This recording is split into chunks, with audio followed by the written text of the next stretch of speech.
Merhaba arkadaşlar, kanalıma tekrar hoş geldiniz. Bugün sizlerle çok hoş bir model paylaşımı yapacağım. Hem bebek battaniye modellerinde hem yelek modellerinde kullanabilirsiniz ipinizi ayarlayarak. Şimdi ben battaniye modeli olarak çalışacağım. Tabii ki bebek yeleğinde de bu şekilde iki renkle yapabilirsiniz arkadaşlar. İp olarak kartopunun bebe yününü kullanıyorum. Renk numarası bu şekilde. Bir de beyaz kullanacağım. Evet. Şimdi tığ olarak da ipime uygun olarak 4 numara 2,50 milimlik bir tığ kullanacağım.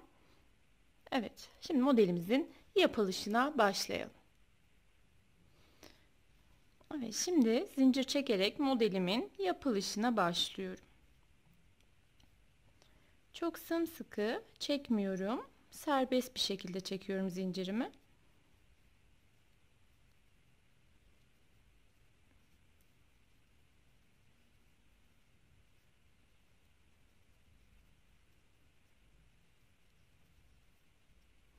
Evet, bakın bu kadar yeterli. Şimdi zincirimi çektim. Burada tığın başını bir tane doladım. 1, 2, 3, 4 ve 5. 5 taneyi atlıyorum. 6. zincirimin üzerine battım.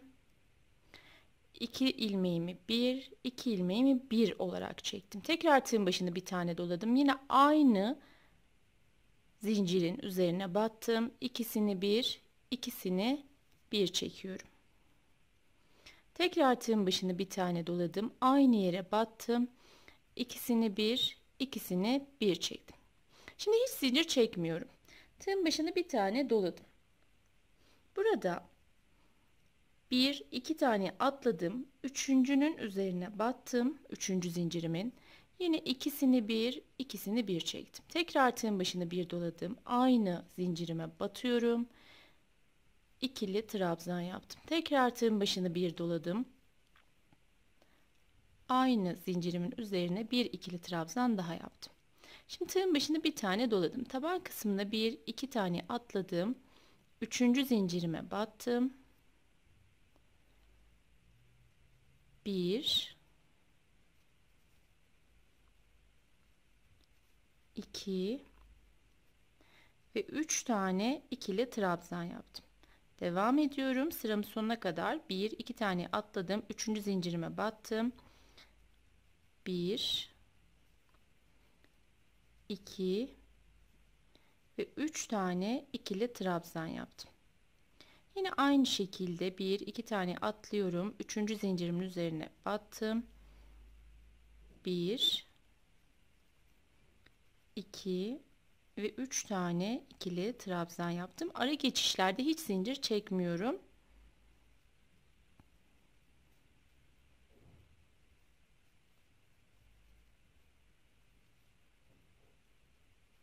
Evet. Şimdi bu kadar size anlatmam için yeterli. Sıramın sonuna geldiğimde tığın başına bir tane doladım. Sıramın sonunda bir zincir üzeri atladım. Pardon, şöyle yapalım. Evet, bir tanenin üzerine atlıyorum. İkincinin üzerine battım. Kenar kısmı düz çıkması için buraya ikili bir trabzan yaptım. Şimdi burada 1, 2, 3 tane zincir çektim ve örgümün arka yüzünü çevireceğim. Şimdi örgümün arka tarafını çevirdim. Önemli olan kısmı burası. Şimdi bakın burada 3 tane üçer üçer gruplar şeklinde oluşuyor modelimiz. 3 zincir çektim. Şu 3 tanenin üzerinden göstereceğim. Birinciye dokunmuyorum. Hemen ortadaki ikinciye bakın. Şöyle arkadan girip bu şekilde. Şöyle göstereyim. Bakın. Yani şu şekilde geçiriyorum tığımı. İlmeğimi aldım. Hiç tığın başında olamadım ve buraya sabitledim. 1, 2, 3 zincir çektim. Hem de çok keyifli de bir model arkadaşlar, bakın. Bir sonrakine geldim. Yine aynı şekilde bakın tam ortadakinden bu şekilde alarak buraya sabitledim. Yine arada 3 tane zincir çektim. Bakın. Şu şekilde arkadaşlar. Buradan da şöyle göstereyim. Ve kapattım. 1, 2, 3 zincir çektim. Sıradakine geldim. kapattım. 1 2 3 zincir çektim, kapattım.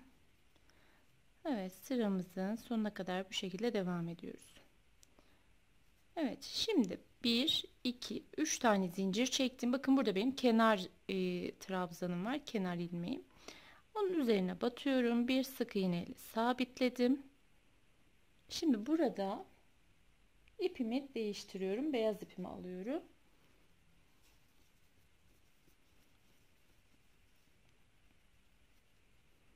Bu şekilde bakın rengimi değiştiriyorum. Yine buraya da batarak hemen şöyle bir sık iğne ile iyice sabitlemiş oldum. 1 2 3 tane zincir çektim. Şimdi tığın başına bir tane doladım. Bakın buraya bir sık iğne ile tutturmuştuk. Hemen şu ortadaki, bakın buraya batıyorum. İkisini bir çektim. Tekrar tığın başına bir doladım. Yine aynı yere battım. İkisini bir çektim. Tekrar aynı yere batıyorum. Yine ikili bir trabzan yaptım.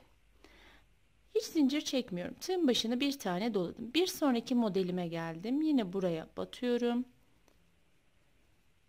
1 2 ve 3 tane ikili trabzan yaptım. Tekrar tığın başını bir doladım. Bir sonrakine geldim. Yine 1 2 ve 3 tane ikili trabzan yaptım. Tığın başını bir tane doladım. Bir sonrakine geldim. 1 2 ve 3 tane ikili trabzan yaptım. Bu şekilde sıramın sonuna kadar devam ediyorum.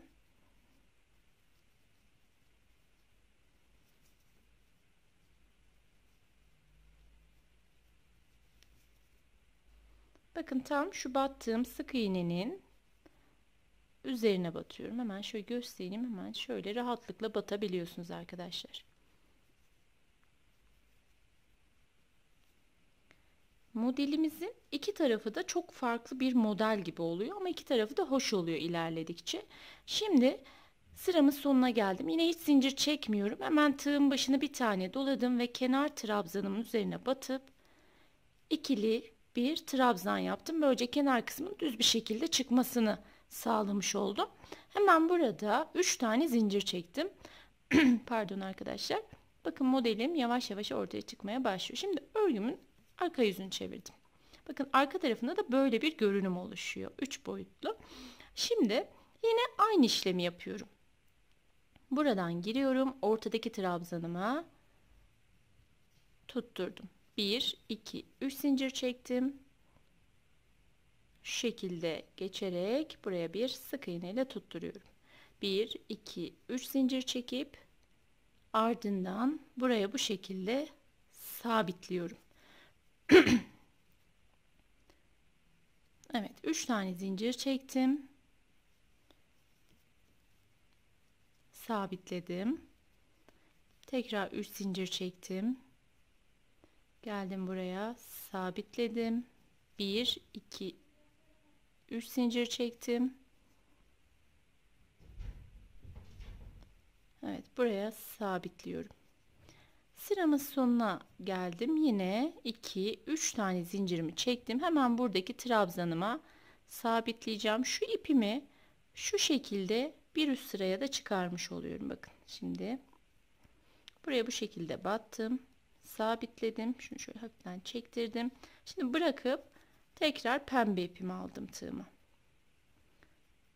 Hemen döndüm. Bu şekilde sabitliyorum. 1 2 3 zincir çekip tığın başını bir tane doladım. Yine bu battığım sık iğnemin üzerine bakın. Buraya battım. 1 2 ve 3 tane ikili trabzan yaptım. Yine hiç zincir çekmeden diğerine geçeceğim. Bakın modelim ortaya çıkmış oldu. Hem çok basit hem çok farklı, böyle çıtı pıtı, çok da sevimli bir model oldu. Arka yüzde bu şekilde. Şimdi ben biraz daha büyük bir parçanın üzerinde örneğin büyüteyim, sizlere nasıl durduğunu göstereyim. Evet, bakın arkadaşlar, modelimin burası arka yüzü. Şöyle bir görünümü var. Çok farklı duruyor. Ben aslında arka yüzünü daha çok sevdim. Böyle bir kat kat bir görünüm ortaya çıktı. Çok farklı duruyor. Ön yüzü de bu şekilde. Battaniye yaparsanız her iki tarafında farklı bir battaniyeymiş gibi bu şekilde kullanabilirsiniz. Evet, modelim böyle. Umarım beğenmişsinizdir arkadaşlar. Beni dinlediğiniz için çok teşekkürler. Yeni bir videoda görüşmek üzere. Hoşça kalın. Kendinize iyi bakın.